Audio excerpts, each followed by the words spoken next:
Master Jet, kailangan pa bang ipa-approve sa AO ang emergency loan? Paki-hide po identity ko. So, yung AO, administrative officer po yun. No? Iba po yung AAO sa AO. Okay?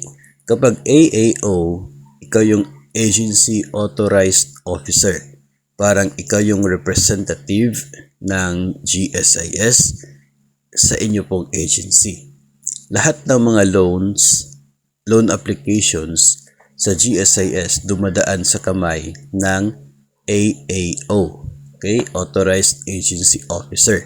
Empleyado din po yan ng agency ninyo na ang trabaho niya is to coordinate with the GSIS and to approve loans na para po sa GSIS and many others.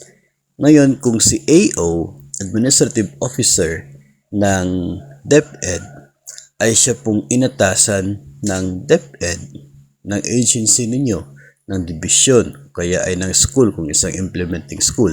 Kung siya po yung inatasan to serve and act as your AAO, then I would say na talagang dadaan sa kanya. No? Kung si AO, Administrative Officer, ay inatasan, designated as the agency authorized officer, talagang dadaan sa kanya. Kasi AO siya at the same time AAO rin. Yun. Isa pa, sa DepEd, bago tayo mag-approve ng mga loans, ay dumadaan yan sa net take home pay evaluation. Kung kaya ba ng net take home pay mo bayaran ang amortization ng utang, mayroon tayong tinatawag ng mga loan verifiers. Sa amin, even GSIS loans ay dumadaan sa mga loan verifiers to make sure na talagang kaya ng net take home pay yan.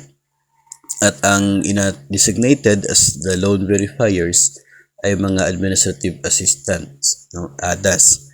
Ngayon, sa setup naman sa inyo, if ever na si ADAS yung nagsiserve as loan verifier, no? So dadaan din sa kanya yung application kung siya po yung magde-determine. Pero kung yung setup sa inyo ay direct kay AAO at si AAO na ang mag-determine kung kaya ba na net take home pay, so yung si AAO talaga ang may final na decision sa loan application. So depende yan sa designation ng kanila po mga functions. Basta ang sigurado diyan, mayroon tayong AAO, no? AAO na siya pong nagko-confirm ng mga loan applications after ma-determine na kaya ng net take home pay bayaran ang monthly amortization. Okay? So, sa amin, kapag implementing school, depende po kung sino yung inilagay na principal as AAO. Pero para sa mga elementary at sa mga non-implementing school, ang designated as AAO ay nandoon po sa division office. So, ganun po yung setup sa amin. I'm not sure with you. No, siguro, posibleng ganun din po sa iba.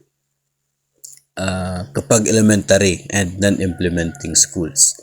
So, yun po yung ating pong sagot kung dadaan ba kay AO.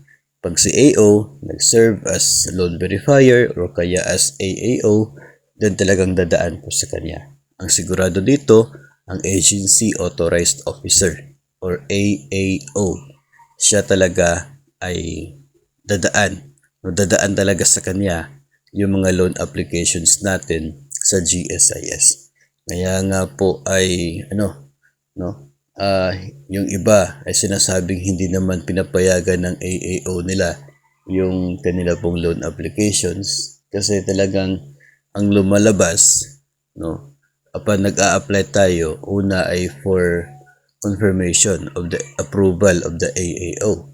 So kapag dinidisapprove ng AAO, ang nagiging communication papunta kay borrower ay si AAO yung hindi pumapayag. Pero may mga reasons naman yung AAO kung bakit hindi kina-confirm ang loan. At ang pinakamabigat na reason po dyan ay yun pong capacity ng net take home pay.